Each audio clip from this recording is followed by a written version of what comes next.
द्वारा उसको फिर से रिवाइज किया गया इसमें। उसे रिवाइज के लिए साहब हमसे 3.5% वह टोटल डिमांड किए। कौन साहब? ई साहब हमसे 3.5%, बातचीत में फिर हमसे 3% पर हुआ। 6 लाख रुपए टोटल 2 करोड़ 16 लाख आता, 6 लाख रुपए हमसे डिमांड किए थे। उसी का पहला किस्त आज हम इनको 1.5 लाख रुपया लाकर हम दिए, क्योंकि हमको देना नहीं था। हम जाकर फिर एसपी साहब से लोकायुक्त में बात किए। एसपी साहब टीम गठित किए और उसके बाद हम 1.5 लाख रुपए आज इनको ला करके दिए।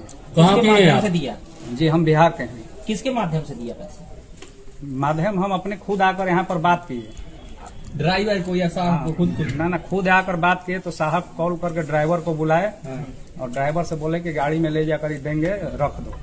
क्या नाम है साहब का? साहब का एसएल बाथम साहब। ड्राइवर का नाम क्या था? ड्राइवर का नाम नहीं मालूम है। कब से काम रुका था आपके रिश्वत के कारण? मेरा रिश्वत के कारण काम करीब हम लोग का 9 महीना 10 महीना से रुका था। क्या बहाना बनाया जा रहा? बहाना बनाया जा रहा था शुरुआती में कि ये स्कीम है अभी सैंक्शन हुआ है तो यहाँ से स्वीकृति नहीं मिला है। फिर स्वीकृति के नाम पर बहुत रोज से हम लोग को परेशान। न पाइप का ऑर्डर दिया जा रहा था तो उसके साथ फॉर्म 5 लगता था, फॉर्म 5 हम लोग को नहीं दिया जाता था, BOQ नहीं दिया जाता था, जिसके कारण अभी तक हम लोग का यहाँ का, मेरे साथ ही नहीं पूरे कॉन्ट्रेक्टर के साथ यही परेशानी है। कॉन्ट्रेक्टर नाम क्या था आपका? शैलेश कुमार। सागर में कंपनी का नाम आपका? शैलेश कुमार के नाम, फर्म के नाम में MS शैलेश कुमार के नाम से। सागर में कब से काम कर रहे हैं? सागर में हम 2022 से काम कर रहे हैं। तो कितने इस तरह के कॉन्ट्रैक्टर परेशान? इस तरह के लगभग सभी कॉन्ट्रैक्टर जिनका स्कीम रिवाइज जो है सभी लोग परेशान हैं। ठीक जी। आपका क्या नाम है? जी, शैलेश कुमार। कहाँ की रहने वाली? बिहार से। यही पीएचई में ठेकेदार है जो 2022 से जल जीवन मिशन के तहत काम कर रहे हैं। इनके द्वारा सागर खंड और केसली यहाँ 2 विकास खंडों के ग्रामों में नल जल मिशन के तहत पाइपलाइन बिछाना और पाइप टंकी वगैरह का काम कर रहे थे, जिनके द्वारा जो काम अधूरे रह गए थे उन कार्यों का शासन के द्वारा पुनरीक्षण किया गया और पुनरीक्षण करके उसमें जो राशि स्वीकृत हुई उसी में काम करने के लिए जो आदेश करवाने के लिए यहाँ पे, और उनके कुछ पुराने जो काम किए गए थे उसके जो बिल पेंडिंग थे उनके बिल लगाने के एवज में, भुगतान करने के एवज में कार्यपालन यंत्री श्री एसएल बाथम द्वारा 3.5% राशि, जो कि कुल जो लागत राशि है उसकी 6 लाख रुपए होती है, उसका रिश्वत के रूप में मांग की गई थी।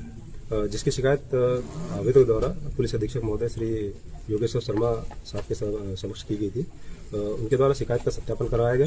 शिकायत सत्यापन पर 3.5% की राशि मांग किया जाना साबित हुआ और रिश्वत के रूप में उनके द्वारा 1.5 लाख रुपए पेश किया गया था आज। तो आज आवेदक द्वारा जो राशि दी गई थी कार्यपालन यंत्री के द्वारा अपने ड्राइवर फूल सिंह यादव इनको दिलवाई गई है और अभी पीसी एक्ट के तहत कार्रवाई जारी है। सर, ट्रैपिंग की कार्रवाई किस तरह से हुई आज? कितने बजे हुई, किस तरह से? ये भी 1:15 बजे के आसपास कार्रवाई हुई है। उनके द्वारा रिश्वत राशि ग्रहण की गई। कौन सी किस्त कितने आरोपी बनाए सर इसमें? ये प्रथम किस्त के तौर पर 1.5 लाख रुपए प्राप्त किए गए। सर कितने आरोपी बनाए? शुभ नाम सर? इसमें 2 आरोपी हैं। ड्राइवर सर आपका नाम क्या है? मैं निरीक्षक कमल सिंह हुई और साथ में निरीक्षक रंजित सिंह है और 10 सदस्यीय दल का। सर गाड़ी को भी जब्त किया जाएगा, पैसे उसी में लिए गए? नहीं, गाड़ी को जब्त नहीं किया। Thank you for joining us today. Stay tuned for more updates.